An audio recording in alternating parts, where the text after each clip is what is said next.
बिस्मिल्लाहिर्रहमानिर्रहीम। लाखों करोड़ों दरूदो सलाम रहमत लिल आलमीन सल्लल्लाहु अलैहि वसल्लम और उनकी आल औलाद पर। पाकिस्तान के मालिकों, पाकिस्तान के वारसों, आपको पता है कि 2 दिन पहले पाकिस्तान का बजट पेश किया गया है और 76 सालों में जो भी बजट पेश किया गया है, कोई एक ऐसा बजट नहीं है कि जिसमें आम आदमी को रिलीफ हो, आम आदमी पर टैक्सेस की छूट और अमीर और जगीरदारों पर, सरमायादारों पर टैक्सेस का बोझ लगाया हो। हम 2024 में टेक्नोलॉजी और शौर के ज़माने में जी रहे हैं। आए आज हम इसकी कैलकुलेटेड जो है वो इसकी बात करते हैं। टोटल जो हमारा बजट है गवर्नमेंट का, जो इनकम है गवर्नमेंट की, जो FBR टैक्स कलेक्ट करके देता है हुकूमत पाकिस्तान को, और हुकूमत पाकिस्तान उस टैक्स से पूरा पाकिस्तान चलाती है, पूरा मुल्क चलाती है, सरकारी अदारे चलाती है, अस्करी अदारे चलाती है। अब कितनी इनकम टैक्स से इकट्ठी होती है उसका तखमीना है। ये जो नेक्स्ट फिस्कल ईयर है, जो फिनेंशियल ईयर है 2024-2025 का, गवर्नमेंट ने तखमीना लगाया है कि हम 13 खरब रुपए, यानी कि 13,000 अरब रुपए, 13,000 अरब रुपए या 13 खरब रुपए, 13 ट्रिलियन रुपीज हम इकट्ठा करेंगे। लेकिन ये जितना इनकी पॉलिसी चल रही है, चले कुछ 60-70% इनका लगा रहे, 13 खरब का 60-70%, 11 खरब 10 खरब तक ये इकट्ठा कर लेंगे। तो ये इतनी इनकम है ये घर की, ये पाकिस्तान एक घर समझ लें। और इस घर पर कर्ज कितना है, जो हर महीने हमने कर्ज की किस्त देनी होती है, कर्ज नहीं, कर्ज की किस्त देनी होती है। एक साल में कितनी किस्त है? एक साल की कमाई हमारी 10 ट्रिलियन है, 10 खरब है। ठीक है, ये आइडियल 13 खरब उन्होंने लगाया कि हम इतना करेंगे, लेकिन हर साल इतना होता नहीं है। इसका 50% बड़ा जंप मारेंगे, 70% कर लेंगे, तो 10 खरब हम करते हैं फिर भी मैक्सिमम, शायद 6-7 खरब होता हो। तो बजट जो है वो इसका लोन की जो किस्त है एक साल की, वो 10 ट्रिलियन है। 10 खरब इसकी लोन की किस्त है एक साल की। ठीक है, सारे कर्जों को मिलाकर जो जितनी टोटल किस्तें बनती है वो 10 खरब बनती हैं। तो जो हमारी इनकम आ रही है 10 खरब, वो तो सारी किस्तों में जा रही, सूद की मद में। पीछे हम खाली रह गए। हमने अब अपने अस्करी अदारे कैसे चलाने हैं, सरकारी जो सिविलियन अदारे हैं वो कैसे चलाने हैं, हमने अपनी जो सर्विसेज गवर्नमेंट देती है, ये नादरा है, हर चीज़ हमने कैसे करनी है। तो उसके लिए फिर हमारा खसारा कितना चल रहा है, वो 9 खरब चल रहा है। हमारा जो बजट है ना वो 19 खरब का है। अब 9 खरब खसारा इन्होंने कैसे पूरा करना है? ये इन्होंने ऐसे ही पूरा करना है कि किसी से डिपॉजिट ले लिया, किसी से रोल ओवर कर लिया कर्जा, तो ये और महंगी बिजली करके, ये महंगी बिजली जो करते हैं, ये इतनी महंगाई हुई है, जो ये सिर्फ और सिर्फ ये 10 खरब वो रेवेन्यू में आ रहा है। जो कहते हैं ना 13 खरब हम कमाएंगे, ये वही है। फिर भी ये सारे टैक्सेस लगाकर हमें जो खसारा पड़ रहा है 9 खरब रुपए का पड़ रहा है। अब आ जाए 19 खरब का हमने बजट बनाया है गवर्नमेंट ऑफ पाकिस्तान ने, उसमें 13 खरब हमारी एक्चुअल इनकम है, वो भी एक आइडियल इनकम है। उसमें 10 खरब हमारी हमें हासिल होगा, तो खसारा 9 खरब है। 19 खरब का बजट है, हमारी आमदन 10 खरब है, और जो हमारा लोन की किस्त है ये 10 खरब है, और डिफेंस का बजट जो है 2.1 खरब है। अब 2.1 खरब है तो टोटल 12 खरब बन गया। 12 खरब है और हमारी आमदन कितनी है? 13 खरब। ठीक है, बाकी 1 खरब बचा।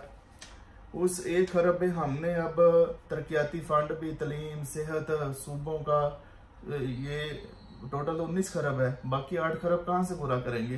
ठीक है, तो अब मैं आता हूँ कि इन्होंने ये 13 खरब रुपए जो गवर्नमेंट की इनकम है वो कैसे इन्होंने इकट्ठा करना है अगले साल में, वो टैक्सेस किस पर लगाए हैं। अब हम एक कौम है, एक कौम में गरीब भी होता है, एक कौम में अमीर भी होता है, एक कौम में जगीरदार भी होता है, एक कौम में सरमायादार भी होता है। तो इसने टैक्सेस किस तरह लगाए हैं देखें, ये प्रोपोर्शन, इसने इंसाफ कितना किया है। गुड गवर्नेंस यहाँ से शो होती है, बदनीति और नेक नीति यहाँ से शो होती है, बेईमानी और ईमानदारी यहाँ से आप पकड़ सकते हैं इनको गर्दन से। आपकी क्रेडिबिलिटी कितनी है, आप मुखलस कितने हैं, आवाम के साथ लॉयल कितने हैं, वफादार कितने हैं, ये एक पॉइंट है। अगर ये हमारे सगे हैं तो मैं आपको ये डॉक्यूमेंटेड और प्रूफ के साथ मैं आपको बात करने लगा हूँ। इन्होंने जो 13 खरब रुपए इन्होंने टैक्स लगाया है, इन्होंने 13 खरब के टैक्सेस में से 6 खरब तनख्वाहदार तबके से हासिल करने हैं, नए 75 अरब करने हैं, और पीछे से जो सारी पॉलिसी आ रही है 75 सालों से तनख्वाहदार ही टैक्स दे रहा है, 6 खरब आधा टैक्स तनख्वाहदार दे रहा है, और बाकी इन्होंने tax GST general sale tax, जो आप एक टॉफी भी बच्चे के लिए खरीदते हैं ना, ये करियाना स्टोर है जो 98% तो पूरे पाकिस्तान में करियाना स्टोर है, जहां गरीब आबादी देहाती आबादियों में उस पे जीएसटी कितना है, इन्होंने 20% से ज्यादा कर दी है, 23% हो चुका है जीएसटी सेल टैक्स। तो वो भी गरीब आदमी तनख्वाहदार तबके को इनडायरेक्टली हिट कर रहा है।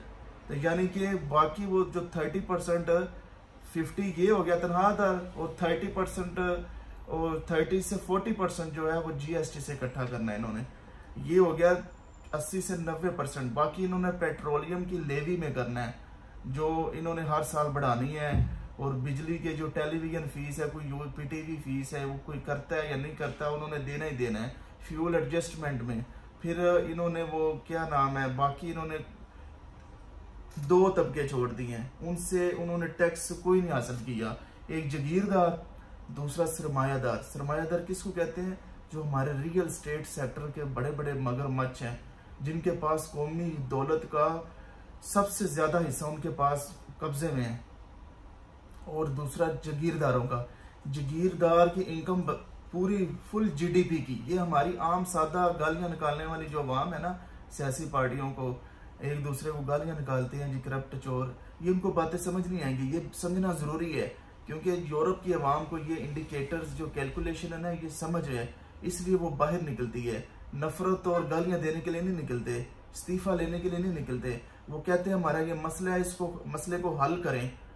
जब तक मसला हल नहीं होगा तो हम ये अपनी इस काज से पीछे नहीं हटेंगे, हम सड़कों से वापस नहीं जाएंगे।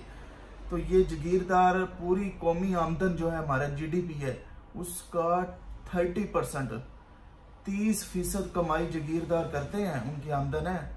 और जो तनख्वाहदार तबका है उनकी 9% सिर्फ कमाई है। वो बेचारे जो सुबह से शाम तक नौकरियां करते हैं बैंकों में, फैक्ट्रियों में, कॉरपोरेट सेक्टर में, सरकारी अदारों में, वो लोग, ठीक है। तो जगीरदार पे 0.01% भी टैक्स नहीं है। बताएं, जिसकी कई एकड़ कई मरबे जमीन है, वो क्यों नहीं टैक्स दे पा रहा? क्यों? हमारी पार्टी का मंशूर ही ये है। अभी इलेक्शन गुजरा है, हमारा पहला नारे ये था जगीरदार का नहीं, आम आदमी का पार्लियामेंट, क्योंकि सारा पार्लियामेंट ही जगीरदारों से भरा हुआ है, और सारा पार्लियामेंट ही सरमायादारों से भरा हुआ है। जो रियल स्टेट सेक्टर के जो सेठ हैं, जो प्रॉपर्टी डीलर हैं, टाइकून हैं, रियल्टर्स हैं। तो ये देखें, ये इमरान खान का दौर हो, नवाज शरीफ का हो, या पीपल्स पार्टी का हो, ये दो जो तबके ना, जगीरदार और सरमायादार, ये एक ही सिक्के के 2 रुख हैं। ये हर पार्लियामेंट पे काबज होते हैं, 90% पार्लियामेंट इनसे भरी होती है, और यही गवर्नमेंट बनाते हैं। तो क्या कोई गवर्नमेंट जगीरदारों और सरमायादारों की गवर्नमेंट बनकर ये भी चाहेगी कि हमारे खिलाफ टैक्स लगे और हम टैक्स दें? कभी भी नहीं।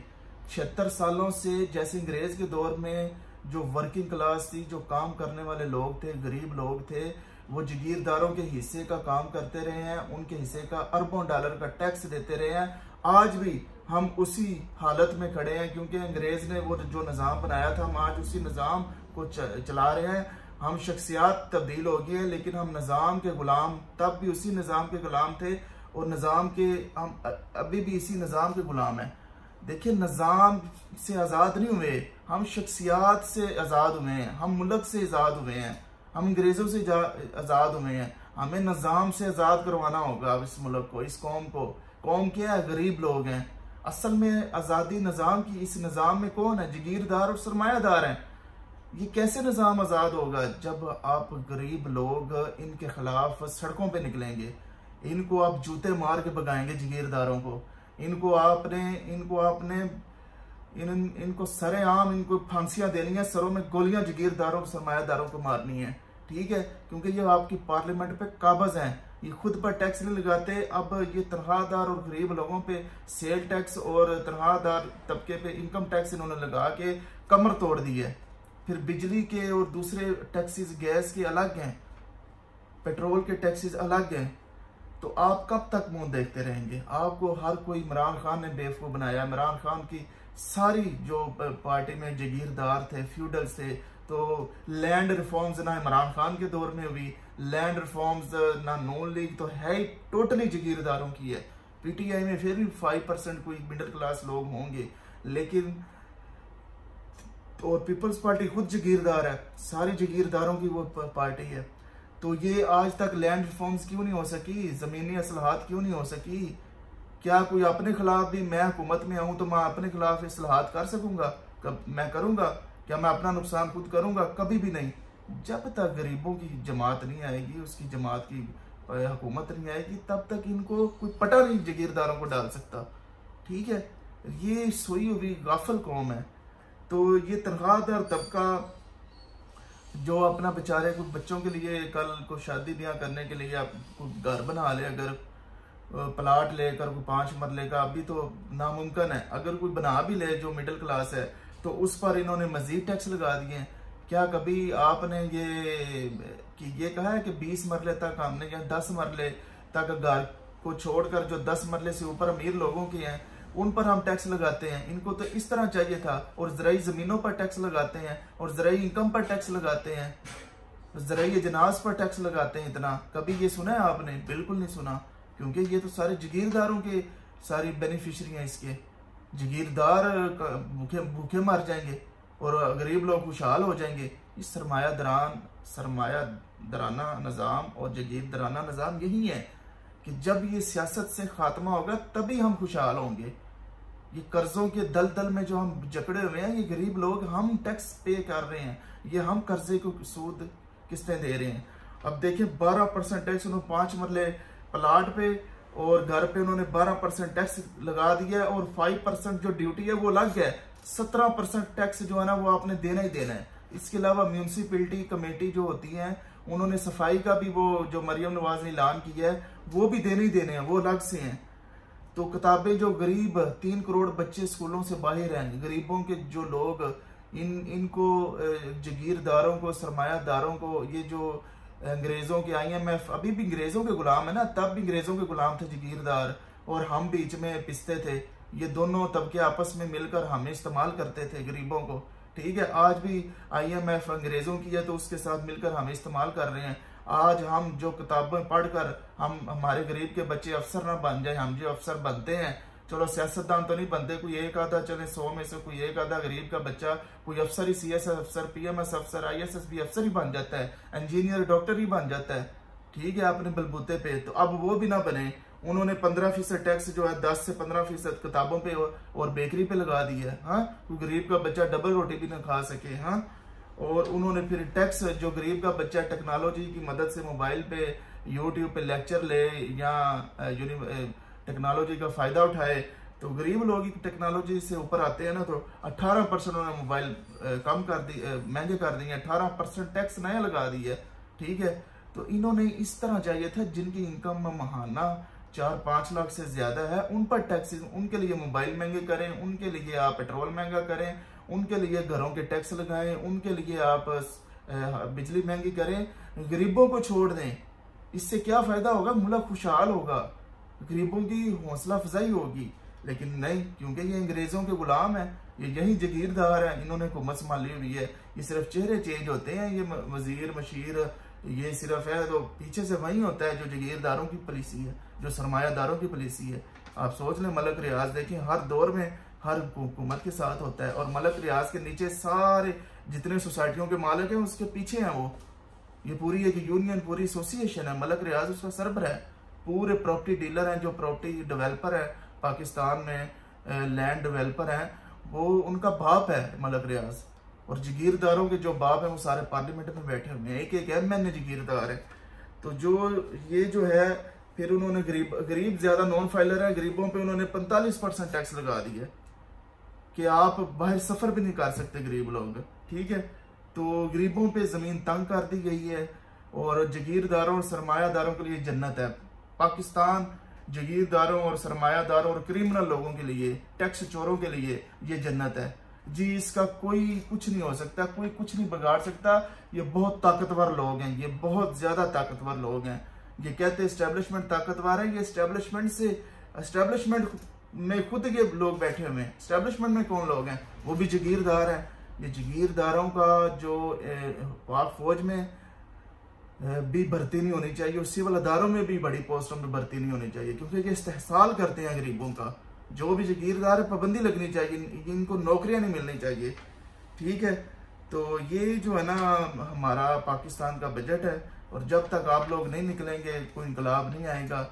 कभी भी मत सोचें इमरान खान आकर ठीक करेगा या कुछ लैंड, कोई ऊपर से कोई नया कोई लॉन्चर, कोई मीडिया लॉन्च करेगा, ये कभी भी नहीं होगा जब तक गरीब जो 90% गरीब है उनमें से खुद आप सारे लोग बाहर ना निकलेंगे।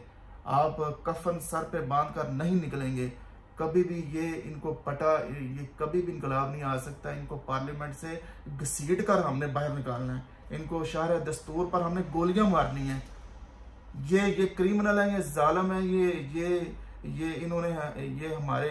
ये इन्होंने हकूक तलफी की हुई है। इन्होंने हमारे अरबों डॉलर देने हैं, ये जगीरदारों ने, ये सरमायादारों ने अरबों डॉलर खरबों डॉलर हमारे खाए हुए हैं। हम इनसे वापस लेंगे इंशाल्लाह। वो वक्त दूर नहीं जब ये कौम का बच्चा बच्चा जागेगा और उनको पटा डाल के घसीटेगा। ये सिर्फ 5% है पूरी पॉपुलेशन का, और हम 95% है। 25 करोड़ में से कुछ 20-30 लाख हैं ये लोग, और बाकी हम हैं। लेकिन हमें गुलामी की आदत सदियों से पुरानी पड़ी हुई है, हम नहीं समझ रहे, हमें वो सियासी बसीरत नहीं आ रही। मुझे उम्मीद है कि मेरी जो नई नस्ल है हमारी, जो जिनकी उम्र अभी 10 साल है, 15 साल है, इंशाल्लाह ताला वो आगे आकर इस मुल्क की भागदौड़ संभालेंगे और जगीरदारों सरमायादारों को फांसियां देंगे इंशाल्लाह ताला। मुझे इजाजत दे, अल्लाह ने